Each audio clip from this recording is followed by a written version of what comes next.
En jurist stod bag et falsk læserbrev i Politikken, og læserbrevet har de seneste dage skabt en ophidset debat på de sociale medier.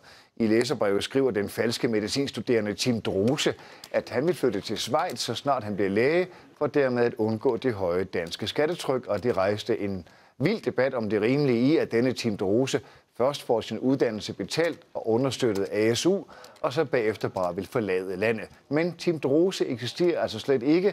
Han var en opdigtet person, der ifølge manden bag det hele har haft til formål at udstille politikerne og den danske debatkultur. Vi kan prøve at se på nogle af elementerne i stuntet, der kom frem her i julen. Manden bag Tim Druse hyrede en skuespiller, der overfor medierne skulle udgive sig for at være den medicinstuderende. Han har oprettet så en Facebook-profil i Tim Druses navn med et profilbillede af skuespilleren, som var hyret til opgaven. Valget af navnet Tim Druse skyldes, at det er et anagram, altså hvor man kan bytte rundt på bogstaverne for ordet mediestorm. Selve projektet er en reaktion på de seneste mange måneders debat om den såkaldte fattige Carina og dovne Robert.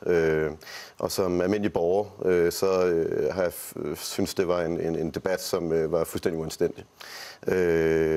Men det er ikke det værste. Det værste var den måde, som politikerne reagerede på, da de her sager kom i medierne.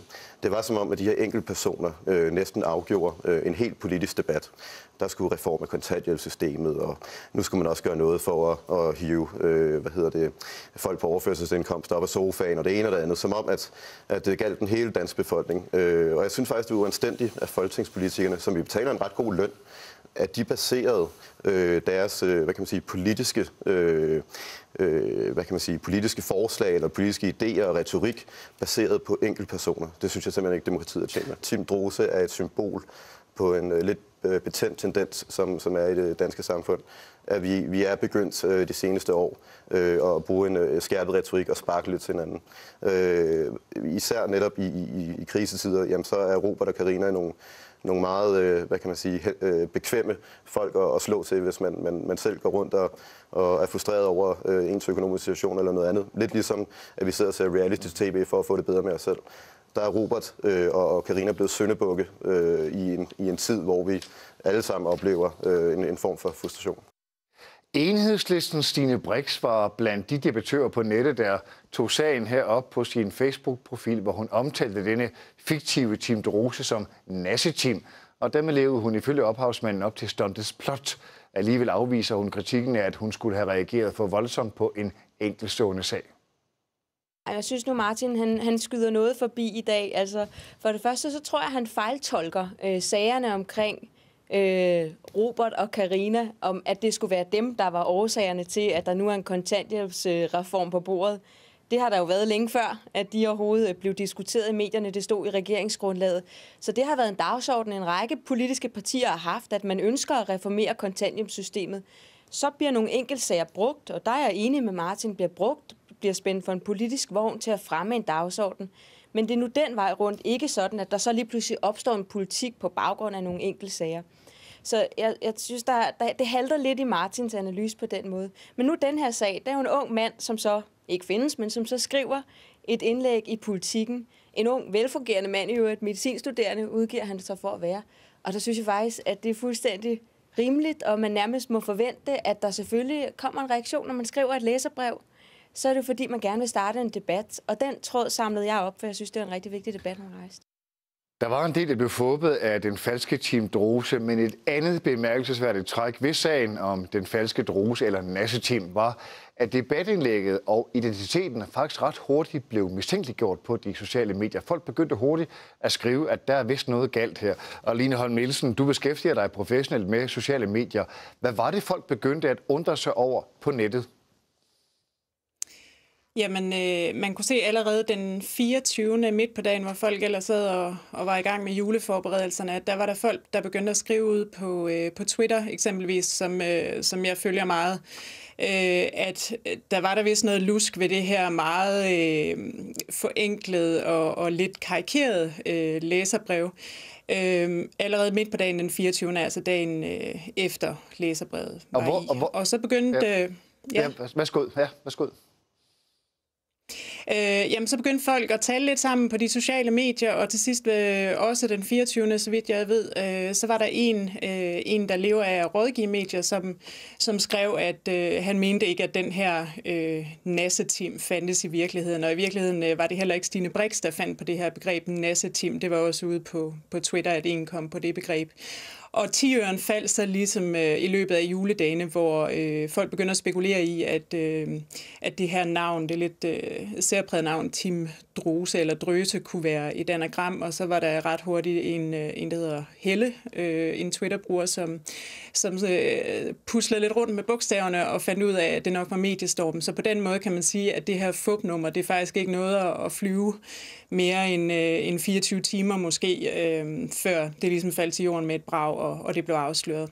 Ja, og jeg har også forstået på noget, jeg nåede at læse, at der var også folk, der havde tjekket, om det nu var en medicinstuderende ved det navn, og denne unge falske person, Tim Drose, skulle angiveligt være søn af et lægepar, og disse læger fandtes heller ikke rigtigt. Så det finder man altså ud af på de sociale platforme.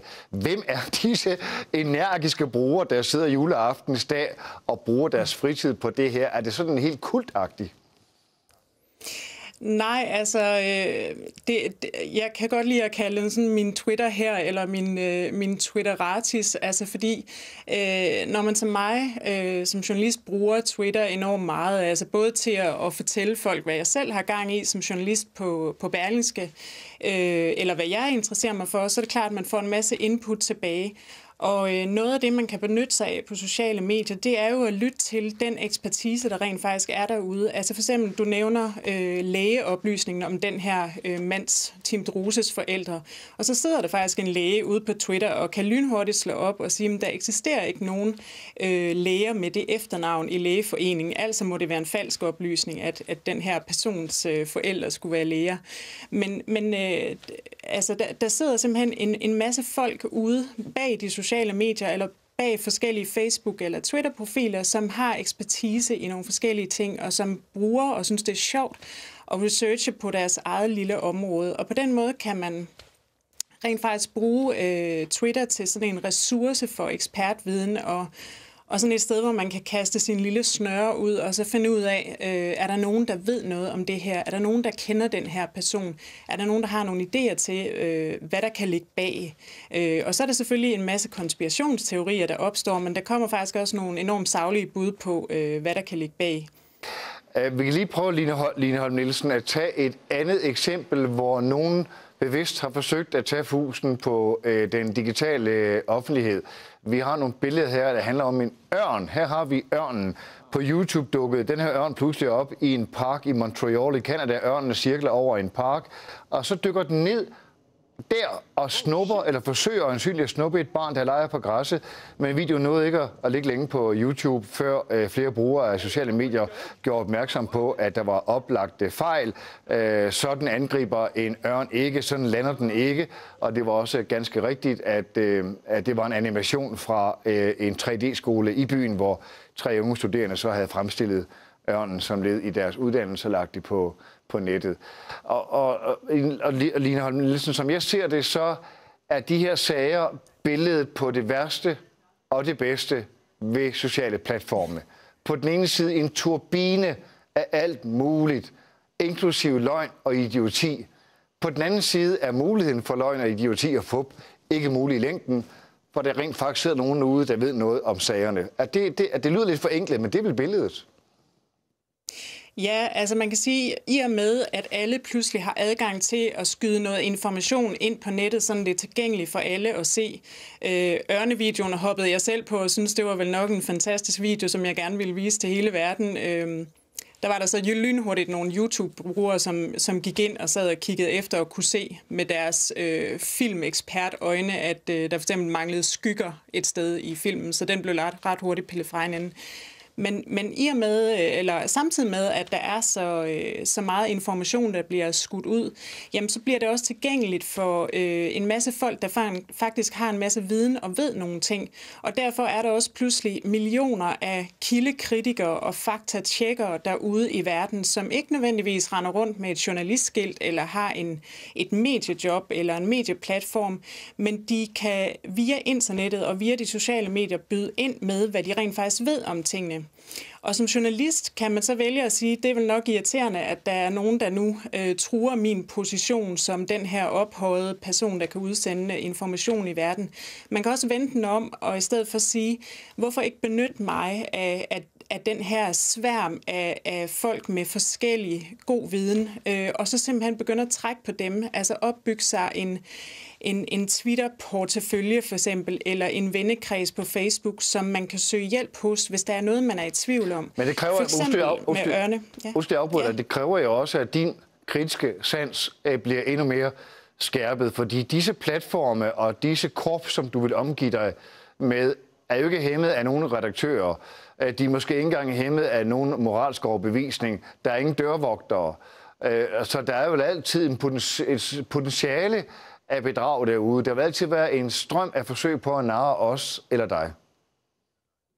Ja, og det kan man sige. Man vil jo aldrig kunne garantere sig selv eller garantere sit medie mod, at nogen i en ond eller i en lidt, som her med Tim Druse, en kunstnerisk hensigt forsøger at binde os noget på ærmen. Jeg synes, de eneste, der måske er blevet snydt her, det er måske Politikens debatsektion, som trykker læserbrevet. Men det er klart, at du vil aldrig kunne garantere, at du ikke bliver taget ved næsen af nogen. Men min oplevelse med for eksempel dem, jeg taler med på Twitter, det er altså, at det er seriøse brugere, det er seriøse folk, og hvis man en gang oplever at ligesom at være blevet tørret af nogen, jamen, så er det klart, så stoler man ikke længere på dem, og så vælger man at tale med nogle andre folk. Kan du nævne et eksempel på, hvor du som journalist rent faktisk har fået en gyldig vare på den måde?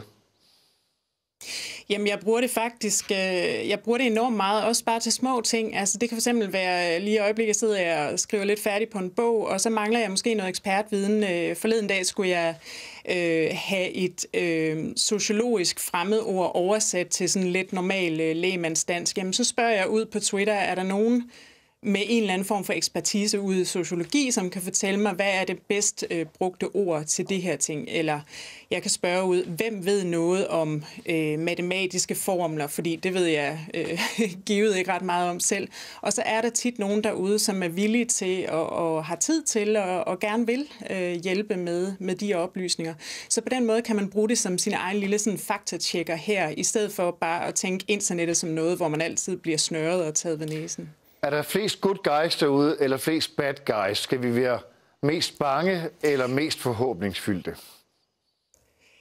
Jamen altså, hvis man bruger de sociale medier rigtigt, så er der altså flest good guys. Altså, der er nogen, der siger, at Twitter for eksempel er det, man gør det til. Altså, det er klart, hvis man kun følger Justin Bieber-fans eller fodboldfreaks, så får man kun noget at vide om Justin Bieber og fodbold. Men hvis man sørger for at sammensætte den portefølje af folk, man vælger at kommunikere med, som nogle troværdige og dygtige folk, der har noget interessant at byde ind med, så tror jeg også, at man kan regne med, at man virkelig får udvidet sin horisont og bliver bibragt en masse ny viden, som man ikke selv har, og som man selvfølgelig ikke kan nå at tilegne sig selv, bare som en person.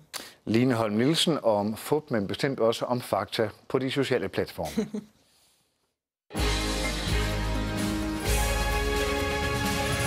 Der er kommet relativt skuffende tal for julehandlen. Forbrugerne brugte godt nok dankortet intenst hele december op til jul, og især den 23., hvor vi satte ny rekord i